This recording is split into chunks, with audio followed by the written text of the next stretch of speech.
Movie के start में हमें एक कपल को दिखाते हैं जिनमें हस्बैंड का नाम रे, वाइफ क्लियर और बेटी जोए होती है। ये कपल नोटिस करते हैं कि इनके सारे नेबर घर खाली कर रहे थे।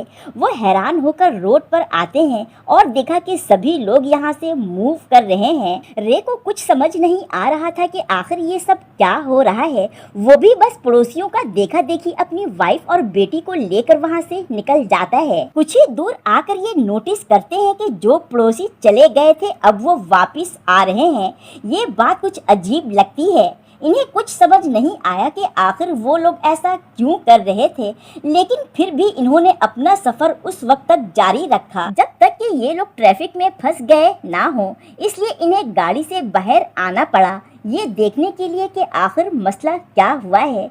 बाहर आकर इन्होंने मिलिट्री हेलीकॉप्टर्स देखे जो ये ऐलान कर रहे थे कि खतरनाक वायरस फैलने की वजह से शहर से बाहर जाने वाले सारे रास्तों को बंद कर दिया गया है।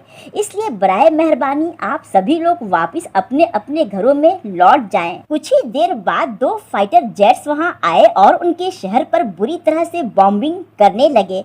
अब वो जहाज पहाड़ पर इकट्ठा लोगों की तरफ आने लगा। रे शुक्र अदा करता है कि अच्छा हुआ ये लोग मिलिट्री वालों के कहने पर लौटकर वापस अपने घर नहीं गए। इन्हें अंदाजा हो गया कि मिलिट्री वाले इन्हें खत्म करना चाहते हैं। इसलिए रे अपनी फैमिली को लेकर वहां से भागने लगता है। भागते हुए क्लियर ने दूर चढ़ाई पर एक स्कूल देखा और अपनी फैमिली को लेकर ऊपर चढ़ने लगी। तभी दूसरी बार मिलिट्री ने बॉम्बिंग शुरू कर दी, लेकिन ये लोग फुल स्पीड से भागते हुए स्कूल के अंदर आ गए और वहां मौजूद एक बंकर का ढक्कन खोलकर उसमें छुप जाते हैं।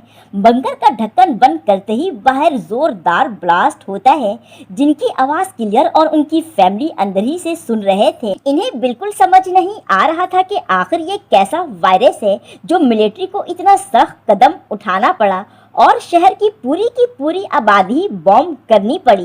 खैर फिलहाल तो इन्होंने इस बंकर को ही अपना शेल्टर बना लिया था। खुशकिस्मती से बंकर में इनके खाने पीने के लिए काफी सारा कैन फूड था जो कई महीनों तक चल सकता था। खैर फिर क्लियर अपने हाथ की हथेली पर नोटिस करती है जिस पर काफी गहरा घाव था और उसमें से ब्लडिंग भी हो रही थी। शायद ये चोट उसको भागते हुए या बंकर को बंद करते हुए लग गई हो, मगर वो काफी डर जाती है। उसे लग रहा था कि कहीं वो इस खतरनाक बीमारी से इफेक्टेड ना हो जाए, लेकिन ये वक्त सोचने का नहीं था। इसलिए उसने एक जंजीर से बंकर को अच्छी तरह से बांधकर अपने और अपनी फैमिली के लिए सिक्योर कर लिया और फैसला किया कि कुछ दिन यहाँ छुप कर रहेंगे। इसी तरह से वक्त गुजरता गया। जमीन के नीचे इस तरह से छुप कर रहना इतना आसान नहीं था। रे और क्लियर फारिग वक्त में अपनी बेटी के साथ कार्ड्स खेला करते थे, छुपन छुपाई खेलते थे, मगर फिर भी जिंदगी काफी बेकार सी हो चुकी थी। पीने और इस्तेमाल करने के लिए इनके पास कुएं का सिर्फ गदीला सा पानी ही हुआ करता था। हर रोज एक ही तरह का केन फूड खाकर ये तंग आ चुके थे।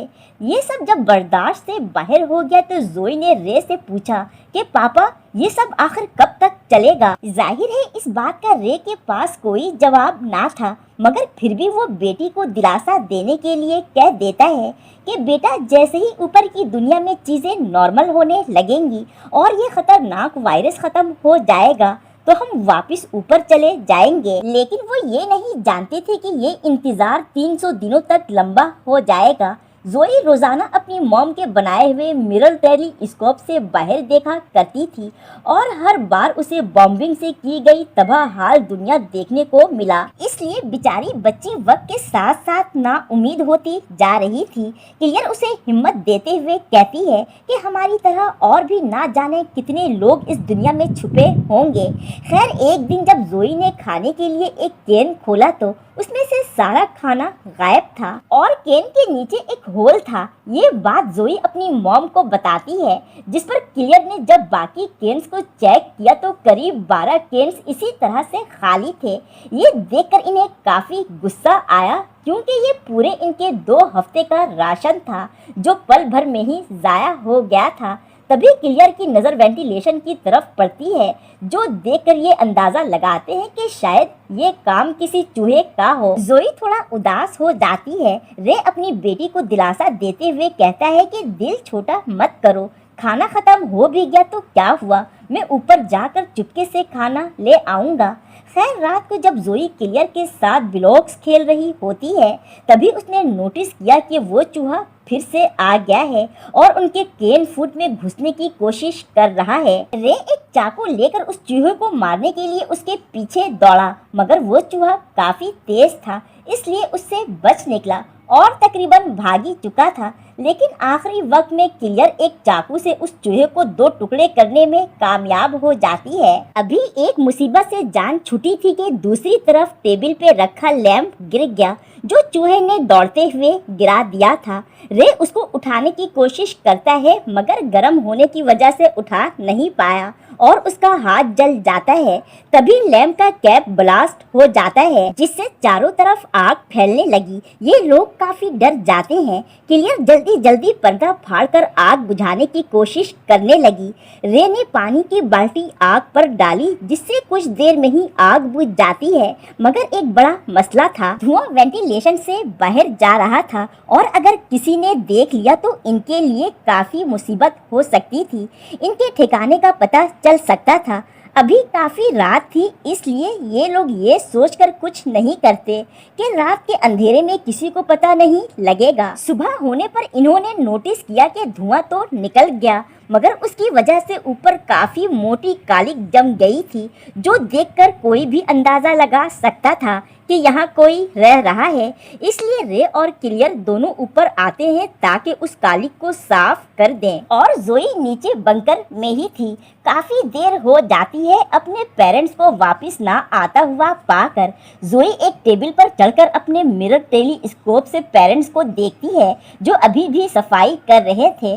तभी दूर जंगल में जोई ने नोटिस किया कि कोई ब्लैक शैडो उनके करीब आ रहा है। जोई अपने पेरेंट्स को चीखकर उस शैडो के बारे में वार्न करने की कोशिश करती है मगर कोई फायदा नहीं हुआ। वो लोग काफी दूरी पर थे, उसकी आवाज पेरेंट्स तक पहुंच नहीं पाई। इसलिए जोई डरते हुए खुद पेरेंट्स की मदद करने के लिए बंकर से ऊपर आ जाती है मगर वहां जोई को उसके पेरेंट्स नहीं मिले। बच्ची बेचारी घबरा कर रोने लगती है। अपने पेरेंट्स को ढूंढने के लिए इधर उधर मुड़ी। अचानक से किसी के हाथ आकर बच्ची को खामोश करवाते हैं और वो हाथ किसी और के नहीं बल्कि बच्ची के पेरेंट्स के थे। इसी दौरान वहां से हिरणों का एक झुंड भागता हुआ गुजरा जिसकी अटैक से ये बच जाते हैं। इन्हें अंदाजा हो गया कि कोई खतरा तो जरूर है जिसकी वजह से ये हिरनें इस तरह से भाग रही हैं और खतरा महसूस होते ही ये लोग दोबारा से भागते हुए बंकर में आ गए। रे ने लकड़ी के दरवाजे को अच्छे से बंद करते हुए जंजीरों से बांध दिया लेकिन अब इन्हें अपने ऊपर किसी की आहट की आवाज सुनाई देती है।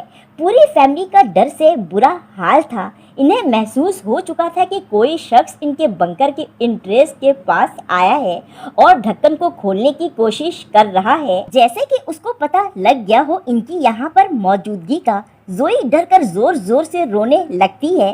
क्लियर उसे चुप कराने की कोशिश करती रही कि अगर आवाज बाहर पहुंच गई तो हम सब मारे जाएंगे।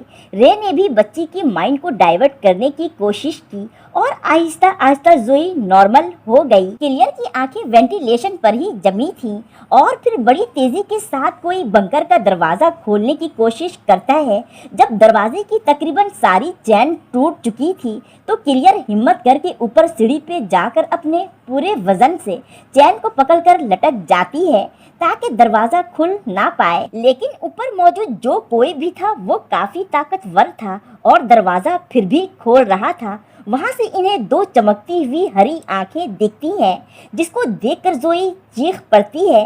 तभी रे वहां से एक रॉड निकालकर उस क्रिएचर पर अटैक करता है जिससे वो क्रिएचर वहां से दूर हो गया। इसके बाद इन्होंने दरवाजे को फिर से लॉक कर दिया। अब ये फैमिली काफी टेंशन में थी कि बाहर की दुनिया में सिर्फ सोल्जर ही नहीं बल्कि अजीब तरह के क्रिएचर भी हैं जिनसे इनको खतरा था। अब क्योंकि दुश्मनों को इनके ठिकाने का पता लग चुका था اور کسی بھی وقت وہ دوبارہ سے ان پر اٹیک کر سکتے تھے، اور ہوتا بھی ایسے ہی ہے۔ کچھ ہی دیر میں زور زور سے کسی کے قدموں کی آوازیں آنے لگتی ہیں، اور اس بار تو وہ تعداد میں بھی کافی زیادہ تھے۔ یہ فیملی کافی زیادہ ڈر چکی تھی، کیونکہ ان کریچر نے زنجیروں سے جکڑی بنکر کے دروازے کو توڑ دیا تھا، اور اس اندھیرے بنکر میں بہت سی ہری آنکھیں نظر آنے لگیں جو ایک ایک کر کے اندر آ رہی تھیں۔ یہ پوری فیملی بنکر کے مزید اندر جانے لگتے ہیں تاکہ یہاں سے انہیں باہر نکلنے کا کوئی راستہ مل جائے۔ ساتھ ہی رے نے اپنی جلتی ہوئی لیمپ کو پھینک دی اور ایک ریک سے دروازے کو بلاک کر دیا، لیکن یہ سب زیادہ دیر تک نہیں روکا جا سکتا تھا۔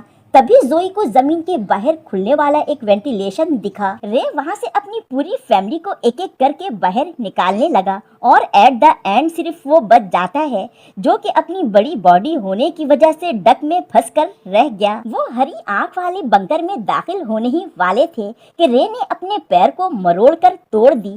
کلیئر ٹائم ضائع کیے بغیر پوری طاقت سے رے کو باہر کھینچنے لگتی ہے۔ وہ بس باہر نکلنے ہی والا تھا کہ اتنے میں ایک بڑا سا ہاتھ رے کو نیچے کھینچ لیتا ہے۔ رے کو اندازہ ہو گیا تھا کہ اب وہ نہیں بچے گا، اس لیے وہ اپنی وائف کو بیٹی کا خیال رکھنے کو کہتا ہے اور انہیں یہاں سے جانے کو کہتا ہے۔ تبھی کسی نے اسے پوری طرح سے نیچے کھینچ لیا۔ اندر سے چیخیں اور فائٹ کرنے کی آوازیں آ رہی تھیں۔ کلیئر سمجھ جاتی ہے کہ رے انہیں بھاگنے کا موقع دینے کے لیے ہری آنکھوں والوں سے لڑ رہا ہے۔ کلیئر اپنی بیٹی کو لے کر وہاں سے بھاگنے لگتی ہے، اور بھاگتے ہوئے اسے کچھ عجیب دیکھنے کو ملا۔ جو ہائی وے باہر کی دنیا کی طرف اوپن ہوتا تھا، وہاں اب ایک اونچی دیوار کھڑی تھی۔ تبھی اچانک سے ایک ہیلی کاپٹر کہیں دور سے اڑتا ہوا آیا، جس کی تیز روشنی میں یہ دونوں ماں بیٹی ویزیبل ہو گئیں۔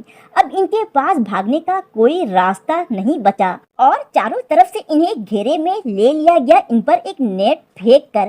یہاں ریویل ہوتا ہے کہ وہ ہری آنکھوں والے دراصل سولجر تھے، جنہوں نے اپنی پروٹیکشن کے لیے فیس پہ ماسک لگایا ہوا تھا۔ ان میں سے ایک سولجر نے بڑی سی انجیکشن نکالی اور باری باری دونوں ماں بیٹی کی گردن سے خون نکالتے ہیں، چیک کرنے کے لیے کہ کہیں یہ انفیکٹڈ تو نہیں ہے۔ اور خون کا رنگ کالا ہونے پر ایک سولجر کہتا ہے کہ دونوں ماں بیٹی انفیکٹڈ ہیں، اور اس کے آرڈر پر سبھی سولجر زوئی اور کلیئر کو شوٹ کرنے کا فیصلہ کرتے ہیں۔ دراصل جب پہلی بار یہ وائرس پھیلنا شروع ہوا تو یہ ساری فیملیز انفیکٹڈ ہو گئی تھی۔ یہ بیماری ایسی تھی کہ انفیکٹڈ لوگوں کو خود بھی پتہ نہیں چلتا تھا کہ وہ انفیکٹڈ ہیں، بس جب وہ غصے میں آتے تو ہی ان کی ٹرانسفارم ہوتی تھی۔